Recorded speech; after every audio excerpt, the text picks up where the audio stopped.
You are watching Kababayan today, and right about now, we'll give you some sports updates. This Pinoy Sports Update is brought to you by Southern California Toyota Dealer. When we talk about sports, and Steve knows this, the only sports that Filipinos know are basketball, boxing, and billiards, the three Bs.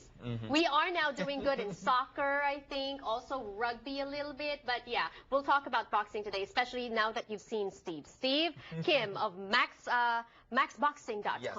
Thank you for joining us once again. I am glad to be back. There's a lot of stuff going on. Yes, I always turn to Steve when I want to talk about boxing. First, your assessment of the Mayweather-Canelo fight. Well, if you're a fan of Mayweather, it was vintage another victory. Floyd Mayweather. I mean, listen, the guy's good at what he does, and it's very polarizing style. Some call it running, but I would say it's the art of boxing.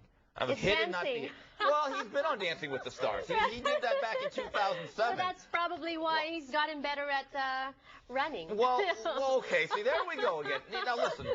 I'm not a huge fan of his style, but I can appreciate what he does. Well, give us boxing. You know, we want contact, and that's why we love Manny Pacquiao. Right. Well, that's why there's a whole debate. It's very polarizing. It's like the Democrats and the Republicans. Either you like Manny Pacquiao, not only because you're Filipino, because he brings a certain action style. It's high contact. Exciting. It is. Yeah. Right. Good and bad, as we found out in the last Manny fight. Yeah. Floyd, to me, is like an artist. Okay. And he paints a picture, works on a canvas. But not everyone likes art. And I've always said that if you want to see art, go to a museum. You may not necessarily want to go to a prize fight, but I have to tell you, in terms of his physical state right now at age 36, Janelle, last year after the Cotto fight where he struggled a little bit, people thought maybe he's going backwards physically. Maybe he's slowing down. Last two fights, 24 rounds, I don't think he's really lost a round. So resurgence. I don't know if it's a resurgence, but I think it's the fact that this guy is in pristine condition, ultimate professional, whether you like him or not. Okay. And he is brilliant. He has a boxing IQ of 300. And choosing opponents wisely. He is one of the, listen, I don't think he's the greatest fighter of all time. Okay. I think he's the greatest matchmaker of all time. You're right. Has he picked and choose the right opponents time and time again in terms of weight, in terms of style, in terms of the trajectory of career? Right. Absolutely. And speaking of trajectory of career, what's next for Mayweather? I think Mayweather's going to take a long vacation. He's going to fight next Cinco de Mayo, which has become his date, along with the Mexican Independence Day. So Showtime, Golden Boy are kind of boxing out Bob Arum in terms of those slots, which are very important for the pay-per-view business. The question is, Janelle, this fight did very well with Canelo Alvarez. It did over 2 million buys, 150 million in revenue, which are records. However, I don't see another fight out there that does those type of numbers or even in the neighborhood, except, and I hate to bring this up again, I'm going to do it. Say it, I don't want to say it, but it's Pacquiao Mayweather. You walked into it, Steve. Boy. Okay, but it's not going to happen. No, it's not. I mean, we may have a Congress that is united with Barack Obama as the president before that happens. What is the biggest hurdle to this happening? Oh, there's a lot of hurdles. One big one.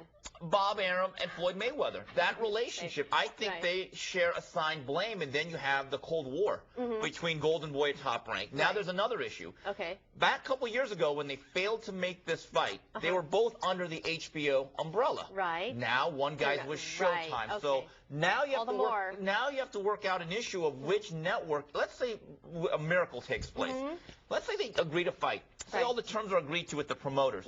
Which network's Which is not going to happen, Yeah, you're right. Which networks? Right. Both networks, no? No, well, remember, when Lennox Lewis fought Mike Tyson, okay, when that fight was finally made, they actually made an agreement where they were going to basically share the broadcast. They mixed up the broadcast crews, and depending on which side won, well, they were going to own the rebroadcast rights. Now, could I see a situation like that? Yeah. Something like that can be worked out, but remember this, the reason why Tyson Lewis was worked out was that Mike Tyson owed Showtime $24 million.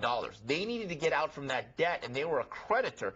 That dynamic right now does not exist for either Manny Pacquiao or Floyd Mayweather. Okay, well, something's got to give in order for this fight to happen. But right now, it's not happening. Manny Pacquiao fighting a younger, more hungry guy in Brandon Rios in November in Macau. What do you think of this fight? I think it's intriguing for one reason, Janelle. The unknown. Two things are going to happen here. Either Manny Pacquiao gets hit real hard, and he shatters in 1,000 pieces, and then we have to sweep him up, and we're going to have a funeral for his Don't box. say that. Okay, but I want to be honest with your great audience Right. here. Or he's going to get hit, and he's going to bang his gloves together like he always does, and he's going to ask Brandon Rios to come on. Again, and then I think he's going to beat him like a piñata. How much of a factor will the last fight be on Manny's performance on this fight? I think that is the whole storyline. I think it's not only the physical damage, I think psychological. Psychological is big. Yes. I've debated this with other boxing veterans, guys who've been in this game longer than me. How many times have you seen, or have I seen, a guy take a brutal knockout where you go face first and actually and come out back? for a few seconds too? How about a minute? Couple minutes. I mean, Jinky was very upset. No, not 2 minutes. Not a couple. Yeah, but I mean, you're Jinky right. was very upset. Very upset, but I mean, the one I could actually draw upon is Roberto Duran back in 1984 faced Tommy Hearns, and he got splattered to the canvas with the right hand in the second round. That was in 1984, yet he still had a productive career many years after that. It's not unprecedented. However, most of all, it's been unlikely.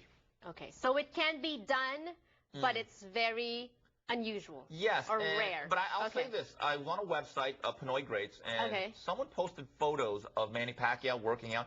He looks like he's in very good physical condition. I will say that, again, but that is without headgear, and that's out getting hit with 8-ounce gloves.